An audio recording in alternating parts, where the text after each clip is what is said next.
Tout d'abord, merci d'être ici et bienvenue à cette nouvelle capsule sur la vulgarisation de la littérature scientifique dans le monde de l'éducation. Aujourd'hui, je parle du rôle de l'inhibition dans l'apprentissage. Apprendre, c'est acquérir de nouvelles connaissances, mais c'est aussi être capable d'inhiber. Cette faculté dans l'apprentissage semble être contre-intuitive, mais elle est néanmoins cruciale. L'inhibition, en psychologie cognitive, est cette faculté de bloquer un stimulus de façon intentionnelle ou non.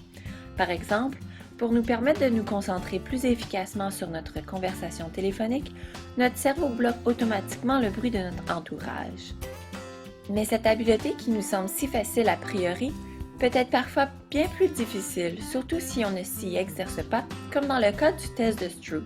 Cette tâche demande de dire la couleur du mot plutôt que de lire le mot. Essayez. Même adulte, l'inhibition n'est parfois pas tout à fait acquise. C'est que l'inhibition demande un effort cognitif plus intense que, disons, le simple rappel d'informations. Pourquoi cela?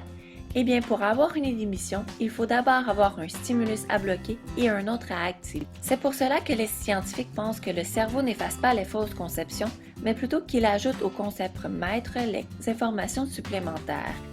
Cette théorie expliquerait pourquoi, même adulte, on fait parfois des erreurs d'inattention. Notre cerveau aurait tout simplement négligé d'inhiber une fausse réponse. Cette idée est partagée en linguistique, en psychologie ainsi qu'en neurosciences. Mais en salle de classe, où se trouve l'inhibition?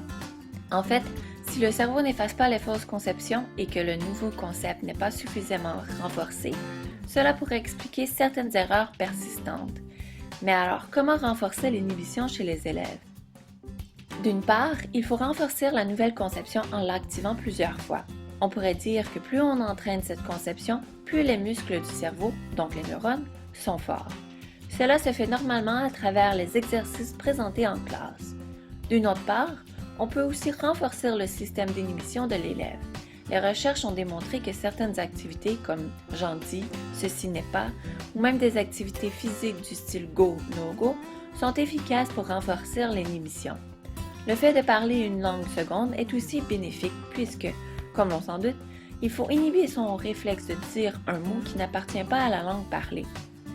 Au niveau des stratégies pédagogiques que l'enseignant peut mettre en place, 3 sont suggérées par le professeur Masson de l'Université du Québec à Montréal. Premièrement, si une question pourrait mener les élèves à utiliser une fausse conception, prévenez-les que l'énoncé renferme un piège. Deuxièmement, demandez aux élèves à identifier les pièges de façon explicite. Donc leur demander, par exemple, est-ce pertinent de calculer combien de chocolat il reste à Martine et à Judith après en avoir mangé? Troisièmement, prendre conscience de ses fausses conceptions et de ses nouvelles connaissances. Par exemple, Danny, tu as cru qu'il y avait plus de pommes dans la première équation car les chiffres étaient plus élevés. C'est un bon réflexe que tu as eu.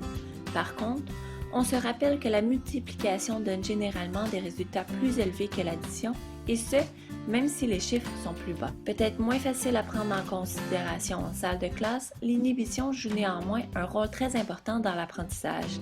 Celle-ci bloque les réponses et les stratégies intuitives que l'enfant serait tenté d'utiliser s'il ne considère pas ses nouveaux acquis.